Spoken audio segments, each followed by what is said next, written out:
Bismillahirrahmanirrahim. Assalamualaikum warahmatullahi wabarakatuh. Innal hamdalillah nahmaduhu wa nasta'inuhu wa nastaghfiruh wa na'udzu billahi min syururi anfusina wa sayyiati a'malina. May yahdihillahu fala mudilla lahu wa may yudlilhu fala hadiyalah. Asyhadu an la ilaha illallah wahdahu la syarikalah wa asyhadu anna Muhammadan abduhu wa rasuluh, amma ba'd. Hadirin ikhwatu iman, jemaah kuliah subuh yang mudah-mudahan senantiasa diberikan hidayah dan maghfirah Allah Subhanahu wa ta'ala. Pada kesempatan subuh kali ini, kajian tafsir di majelis tafsir Iliyin ini mengkaji surat Al-Baqarah ayat 207. Ayat ini yang tadi saya baca di rakaat yang pertama, halaman 32 Al-Baqarah ayat 207. Kita bahas tajwidnya dulu. Wa minan alif lam samsiyah gunnah atau idgham samsiyah gunnah. Jadi membacanya dimasukkan, ya, diidghamkan ke huruf setelah lam, dan kebetulan huruf setelah lamnya itu nun, maka dibacanya dengan mendengung, dimasukkan dengan mendengung. Na mantabi alif mai idgham biguna. Nah, ini pun hampir sama nih, nun mati ketemu dengan ya, jadi membacanya dimasukkan nunnya itu ke ya dengan mendengung. Mai yashri madhabiya nafsahum qalqalah sugro. Dikarenakan setelah huruf H itu huruf mati sukun, maka hu-nya dibaca pendek, Pak. Enggak dibaca mad silah qasirah. Jadi jangan nafsahub, nafsahub, hanya dibaca pendek, kemudian baknya dipantulkan secara ringan. Itu kan qalqalah sugro. 3 mad wajib muttasil, mad tabi'i alif bertemu hamzah dalam satu kata. Mardo mad tabi'i alif tillah, tarkik lafzul jalalah, lafaz Allah didahului kasroh, lafaz Allahnya dibaca tipis. Wallahu, tafhim, ini kebalikan dari tarkik adalah tafhim, karena lafaz Allah didahului fathah. Ra'u mad tabi'i wawu fum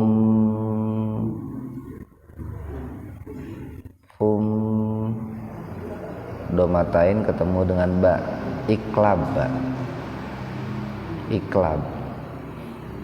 Jadi iklab itu artinya terbalik. Oleh penulis Al-Quran biasanya dibubuhi huruf mim kecil, itu ditambahin huruf mim kecil untuk memudahkan kita aja. Bil alif lam qamariyah ibad mad alif disukun. Ikhwanu fiddin arsyadakumullah. Al-Baqarah ayat 207 ini merupakan kebalikan, ya, atau berbicara kebalikan dari Al-Baqarah ayat 204. Jadi kalau di Al-Baqarah ayat 204, 205, kemudian 206 itu berbicara tentang orang-orang munafik dan juga ciri-cirinya.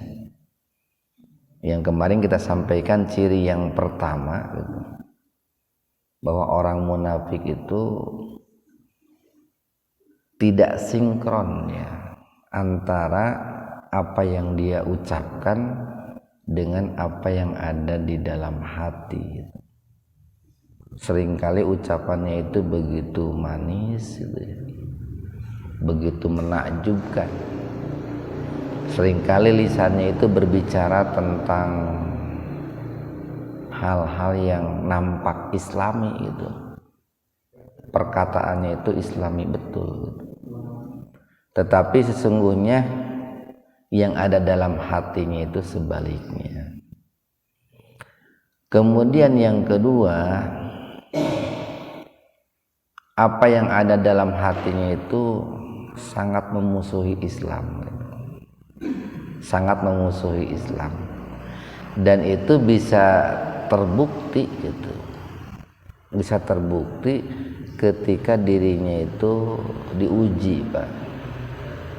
Ketika dirinya diuji dengan kesulitan-kesulitan, ketika dirinya diuji dengan kesusahan-kesusahan, musibah-musibah, itu tabiat aslinya keluar, itu tabiat aslinya keluar.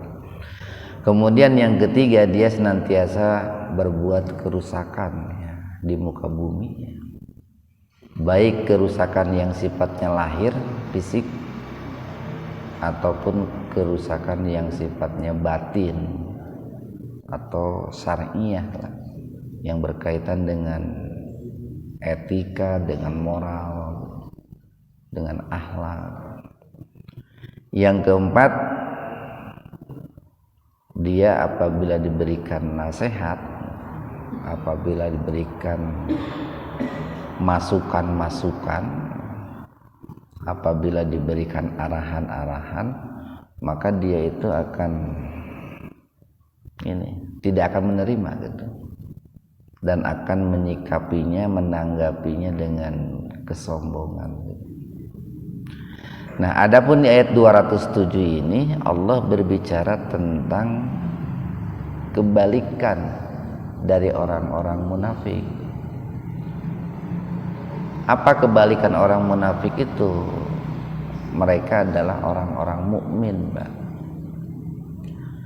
Jadi kalau kebalikan dari istilah orang muslim itu adalah orang kafir. Kebalikan dari orang yang beriman adalah orang munafik. Nah gitu, Pak. Bukan kebalikan orang munafik itu orang muslim, bukan. Kebalikan dari orang yang beriman itu adalah orang munafik. Nah di ayat 207 ini berbicara tentang orang-orang yang beriman. Wa minan nasi wa dan min, sebagian. Min ini di satu sisi sebagai harfu jar, Pak, huruf yang berfungsi untuk memajrurkan, sehingga kata setelah min itu akhir harokatnya kasroh. Itu huruf sin, Pak, huruf sin diberi harokat kasroh karena ada min. Nah kita sekarang mah enak, Pak, mudah gitu, karena Al-Qur'annya sudah diberikan tanda baca. Dulu di awal-awal Islam, ketika Al-Qur'an ini diturunkan, kan tidak ada tanda bacanya, Pak. Tidak ada fathah, tidak ada kasroh, tidak ada doma. Nah, kalau seandainya begitu, mungkin hari ini kita nggak bisa baca gitu. Nah, cuman di zaman para sahabat ya, dan khususnya di zaman para tabi'in, Al-Qur'an ini karena tersebar di seluruh penjuru dunia yang bukan orang Arab semua, Pak. Kalau bagi orang Arab barangkali tidak ada kesulitan. Ini bagi orang-orang yang non Arab akan kesulitan. Maka diberikan tanda baca. Tapi kita juga harus tahu itu. Jadi karena ada min maka huruf sinnya itu diberikan harokat kasroh itu. Mai idgham bigunnah. Ini man ini menunjukkan lil hayat walil akil, menunjukkan untuk orang ya, orang yang hidup dan juga orang yang berakal. Jadi dan dari sebagian manusia, boleh jadi nih kalau dikaitkan dengan ayat yang lain itu sebagian kecil, Pak. Kenapa kita katakan sebagian kecil? Karena ini bicara tentang orang-orang yang beriman. Di ayat lain kan Allah mengatakan wa qalilum min ibadiyas syakur. Hanya sedikit di antara hamba-hambaku yang pandai bersyukur. Nah, siapa yang pandai bersyukur itu? Orang-orang yang beriman. Atau kalau dikaitkan dengan hadis itu kan Nabi memberikan sebuah perbandingan yang sangat kontras itu. Perbandingan antara penduduk surga dengan penghuni neraka itu bagaikan seekor domba, Pak. Seekor domba yang bulunya hitam pekat. Dari mulai ujung kepala sampai ujung kakinya itu bulunya hitam. Lalu ada sehelai bulu yang berwarna putih itu. Di bawah dagunya lagi itu, di tempat yang tersembunyi. Nah, seluruh bulu yang berwarna hitam itu kan penghuni neraka itu. Sementara sehelai bulu yang berwarna putih itu adalah penduduk surga. Tetapi sehelai bulu yang berwarna putih walaupun cuma sehelai dan itu pun terletak di bawah dagu itu akan nampak dengan jelas itu. Akan nampak dengan jelas itu. Begitu pula sebagai seorang mukmin walaupun jumlahnya sedikit di tengah-tengah manusia yang bukan mukmin itu akan jelas karakternya, jelas kepribadiannya, jelas akidahnya, jelas akhlaknya. Nah, mudah-mudahan kita termasuk yang sedikit itu Pak. Sedikit itu. Jadi dan dari sebagian manusia man ada orang, Pak. Yasri. Yasri itu bisa diartikan menukar. Bisa diartikan membeli atau kadang dimaknai menjual. Mayyasri ada orang yang menukar atau ada orang yang menjual nafsahu, jiwa dan raganya, termasuk hartanya, Pak. Karena erat sekali antara jiwa raga dengan harta. Apa motif dan tujuannya? Ibtigo'ana, dalam rangka meraih, dalam rangka mencari, mendapatkan mardotillah, keridhaan Allah subhanahu wa ta'ala. Nah, ini secara garis besar kan manusia itu terbagi dua.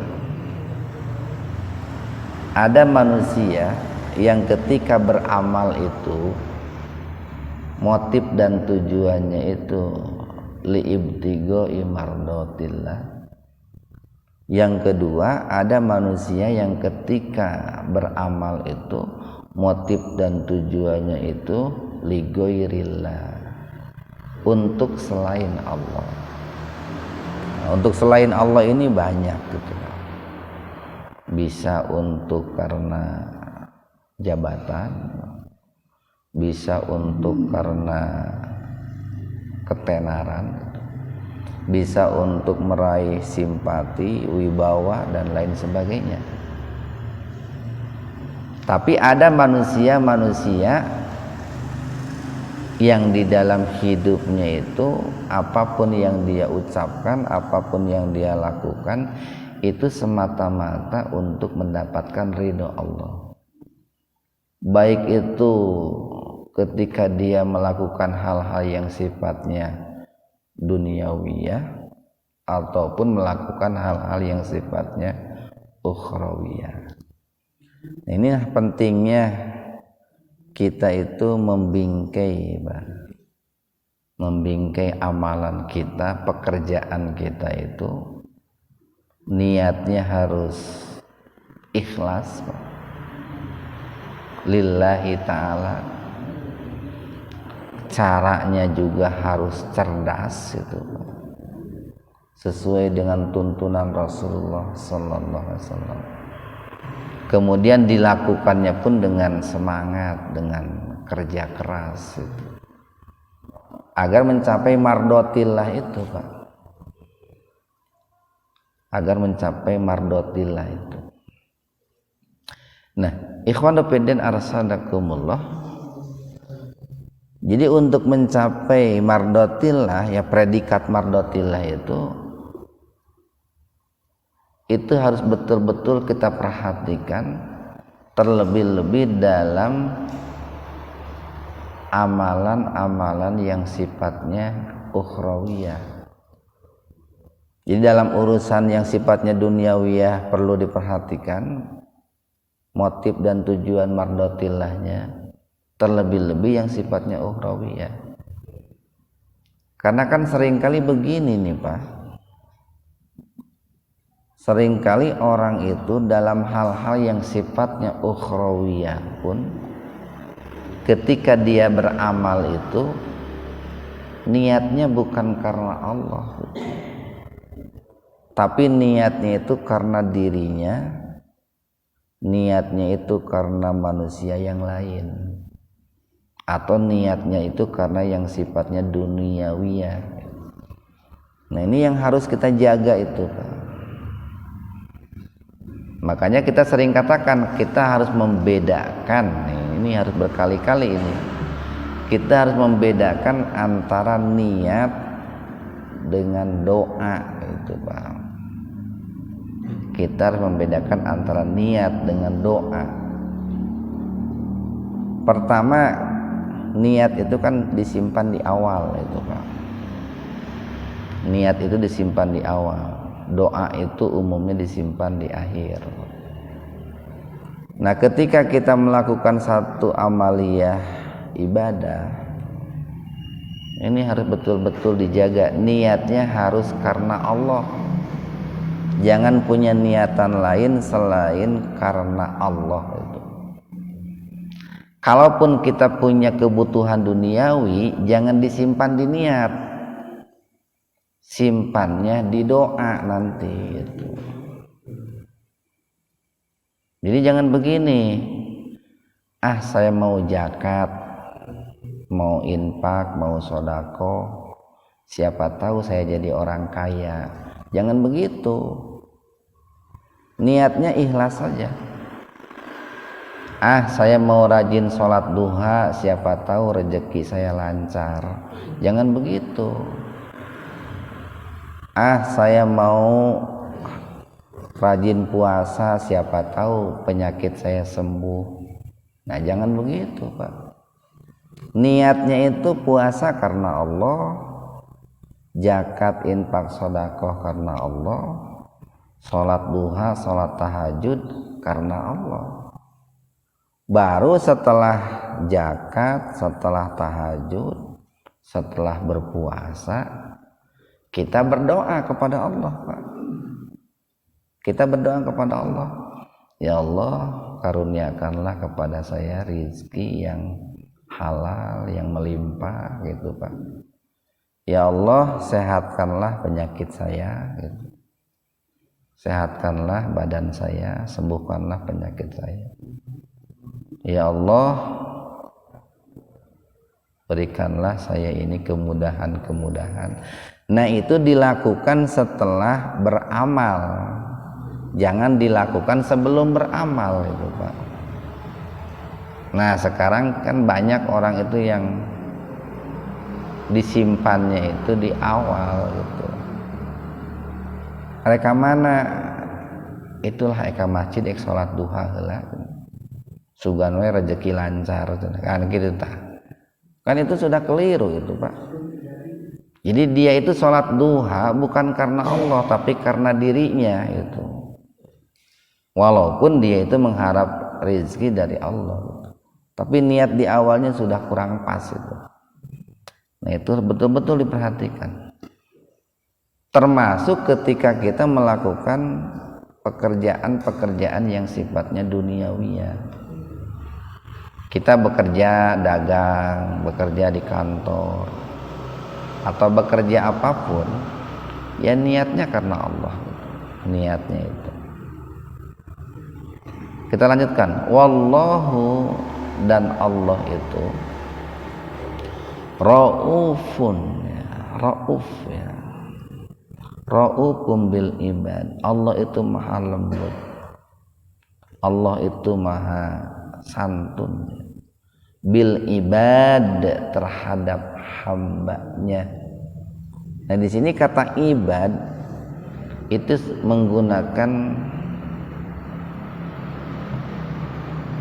tidak menggunakan kata abid, Pak.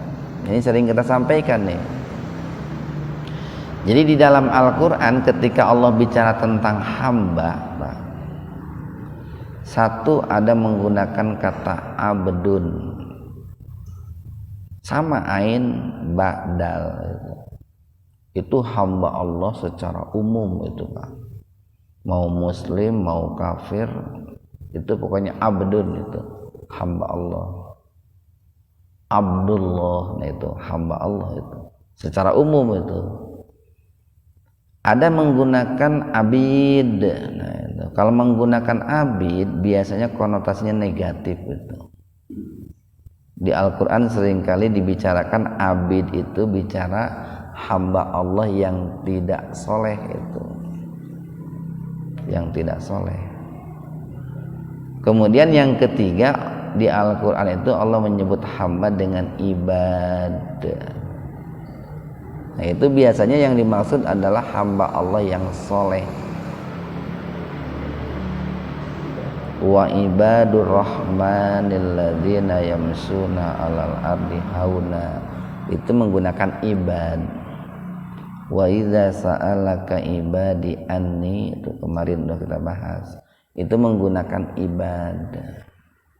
Nah, di sini pun Allah berbicara tentang orang beriman dan karakter orang beriman. Di ujungnya itu wallahu raufum bil ibad, dan Allah itu maha lembut, maha pengasih, maha penyayang terhadap hamba-hamba yang soleh itu, Pak, terhadap hamba yang soleh. Ikhwanu fiddin arsadakumullah. Kita lanjutkan nih. Ya ayyuha, ya ayyuha. Ini maaf ada yang terlewat nih. Jadi di ayat yang 207 ini sebetulnya ada sebuah motivasi, ada sebuah motivasi yang sangat luar biasa. Pertama nih, kita melalui Al-Baqarah 207 ini itu diarahkan untuk menjadi manusia-manusia mukmin, menjadi orang-orang yang beriman. Kemudian yang kedua, kita pun diarahkan untuk senantiasa berusaha maksimal, Pak, dengan berbagai macam cara untuk mendapatkan mardotillah itu, baik dengan jiwa raga kita ataupun dengan harta kita. Sekali lagi, baik dengan jiwa raga kita ataupun dengan harta kita. Dan ayat ini ada kaitannya, ini biasa dikaitkan dengan sebuah hadis yang diriwayatkan oleh Al-Imam Bukhari dan Muslim. Jadi di hadis itu dikatakan bahwa ma yusbihu ibadun, ma yusbihu min ibadin fihi malakani yanzilani, gitu. Tidaklah seorang hamba berada di pagi hari kecuali akan disertai oleh 2 orang malaikat, gitu kan. Jadi setiap pagi itu akan senantiasa ada 2 orang malaikat yang menyertai kita, itu. Nah, 2 malaikat ini dua-duanya berdoa nih, Pak. Yang satu berdoa fayaqulu Allahumma agti munfikon khalafan. Ini doa malaikat yang pertama nih. Allahumma agti munfikon khalafan. Ya Allah, berilah ganti, ya, dengan ganti yang lebih banyak bagi orang yang berinfak, tentu dengan tujuan mardotillah.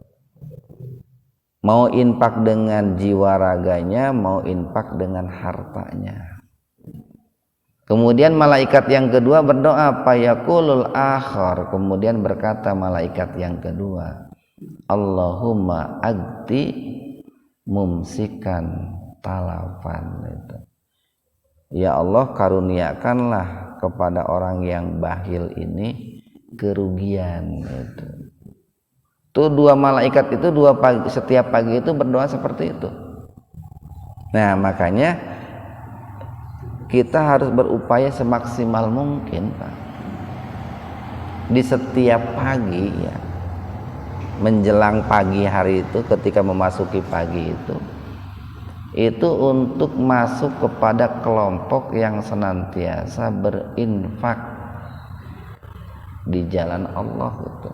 Yang senantiasa berinfak untuk meraih ridha Allah, agar mendapatkan atau didoakan oleh malaikat tadi dengan doa yang baik.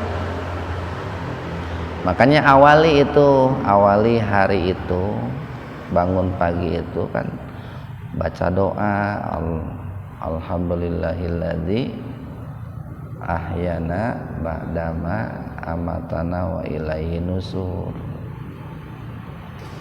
Usahakan atau biasakan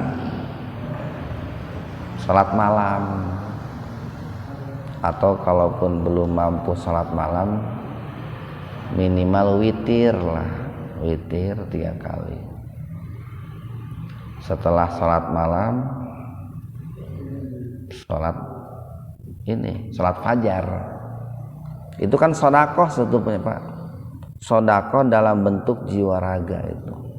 Kita salat malam itu sedekah jiwa raga. Salat fajar sedekah dengan jiwa raga.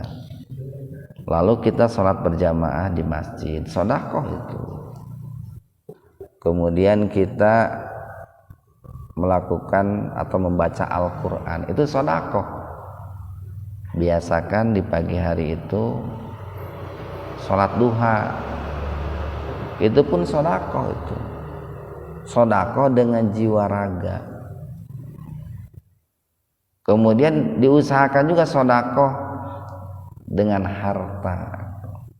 Ya semampu kita saja, Pak. Kan fasilitasnya banyak nih. Di Masjid Muhajirin aya sabaraha taken celeng itu 1 2 3. Mampu 500 perak 500 rupiah. Mampu 1000 1000, 10.000 10.000. Atau Di rumah kan ada kenceleng uang receh itu, celengan itu. Atau barangkali di jalan ketemu dengan orang-orang yang tidak mampu gitu. Orang-orang yang sangat memprihatinkan, perlu dibantu. Nah, itu kalau dibiasakan pas kita setiap hari melakukan hal seperti itu saya yakin hidup akan di samping meraih ridho Allah akan mendapatkan ketenangan batin itu. Akan mendapatkan ketenangan batin. Dan itu awalnya barangkali akan merasa berat dan terpaksa.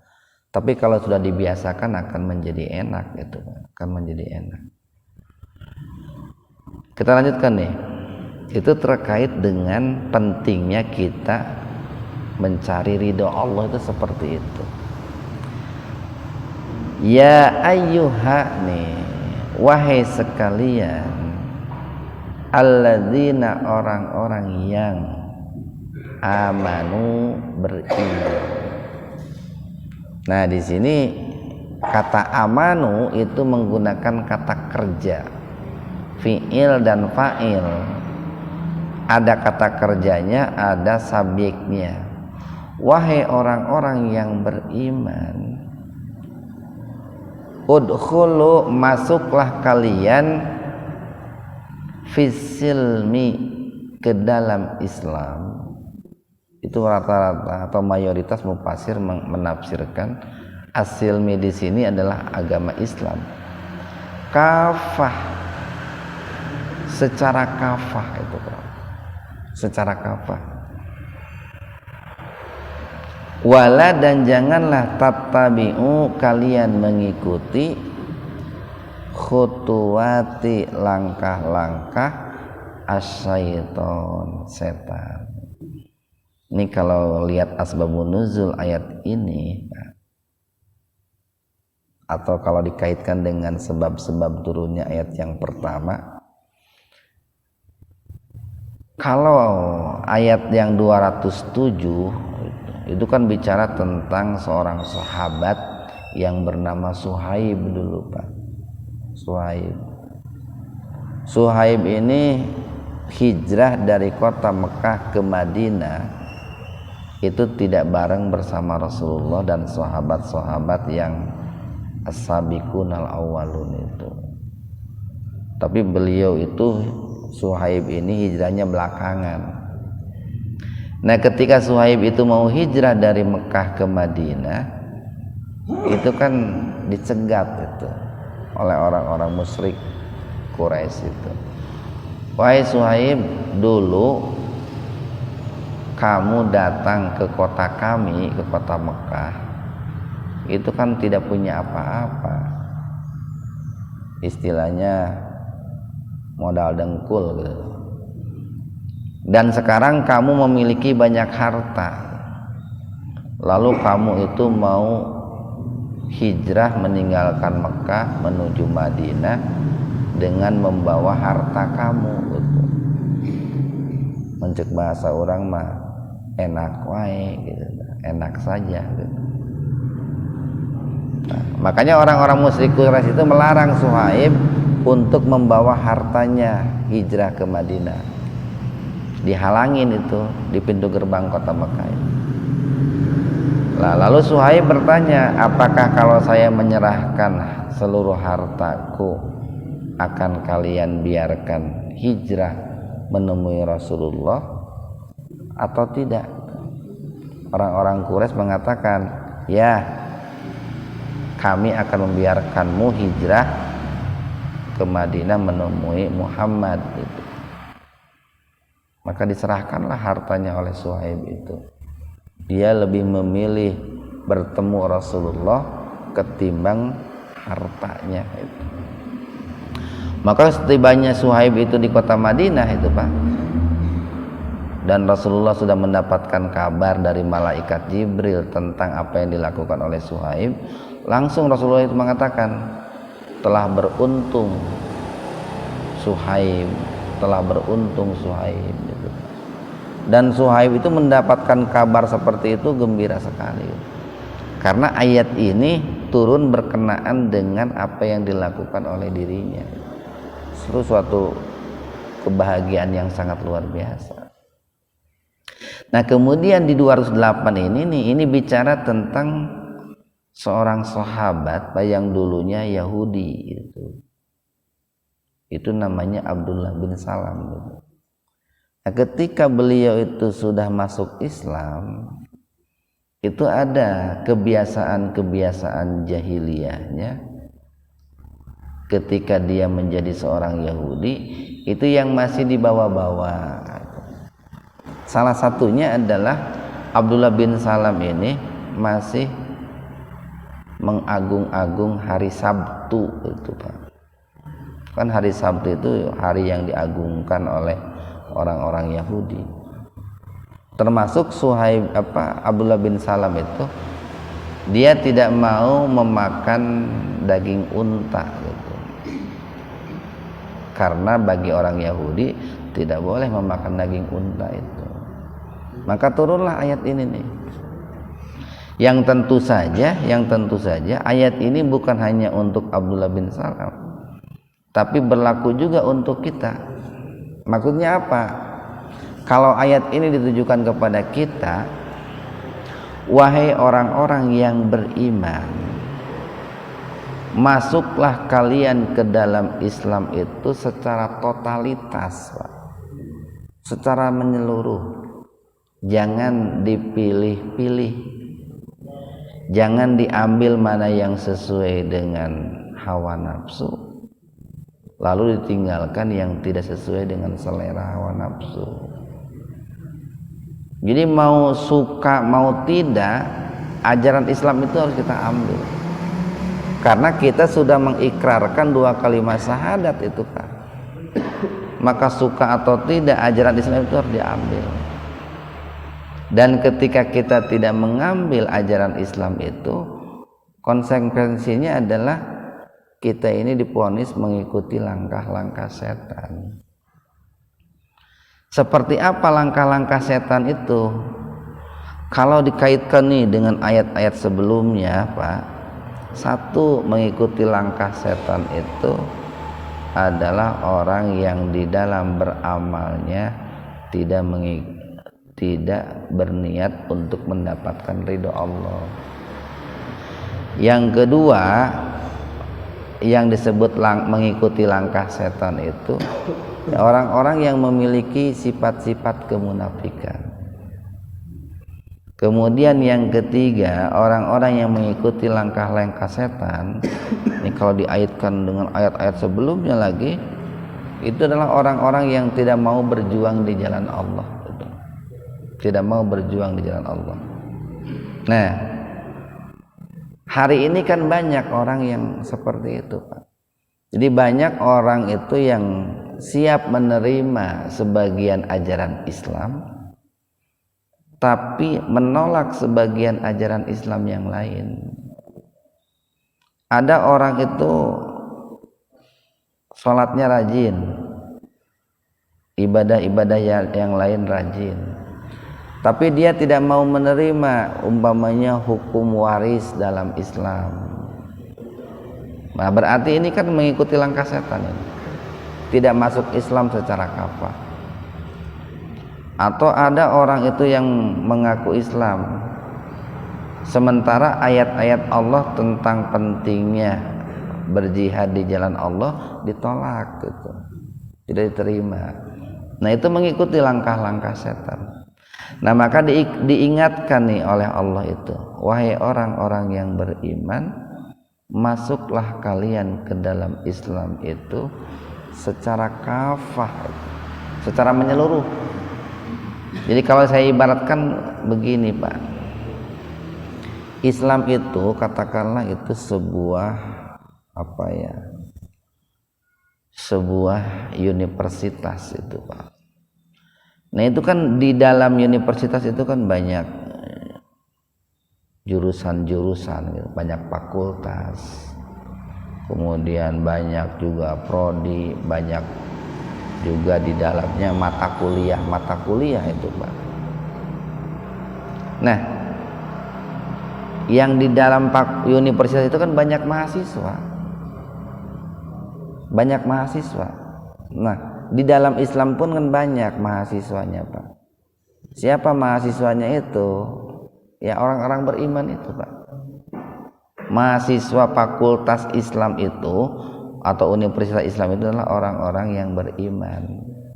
Yang tentu saja orang-orang yang beriman itu kalau mereka ingin lulus dan dapat gelar, kan nanti gelarnya ada muttaqin, ada solihin, ada muhsinin, ada muqarrabin, kan banyak gelarnya itu Pak. Nah, maka harus melakukan ini, setiap program, setiap kegiatan, setiap mata perkuliahan yang ada di dalam fakultas itu, fakultas Islam itu. Sama kan mahasiswa juga begitu. Kalau dia ingin lulus, dapat gelar ini, dapat gelar itu, kan kegiatan-kegiatan baik ekstra atau intra dilakukan. Kita pun dalam fakultas Islam itu begitu. Nah, di antara mata kuliah itu kan ada yang disukai, ada yang tidak. Tapi konsekuensinya seorang mahasiswa mau disukai atau tidak, dia harus mengikutinya, gitu kan begitu. Konsekuensi kita sebagai seorang muslim, maka kita itu harus melaksanakan ajaran Islam baik sesuai dengan keinginan kita ataupun tidak sesuai dengan hawa nafsu kita. Nah, salahnya banyak orang itu yang mengikrarkan 2 kalimat syahadat, tapi dia mau menerima sebagian ajaran Islam namun menolak sebagian yang lain. Jadi mestinya jangan menolak, mestinya begini Pak, saya itu mengakui gitu, Pak, jihad dalam Islam itu ada gitu, tapi saya belum siap gitu, Pak. Saya masih takut, mestinya begitu. Saya itu mengakui poligami dalam Islam itu ada, tapi saya belum siap. Nah gitu Pak, beda itu. Orang yang mengakui tapi belum siap dengan orang yang menolak itu beda itu Pak, beda.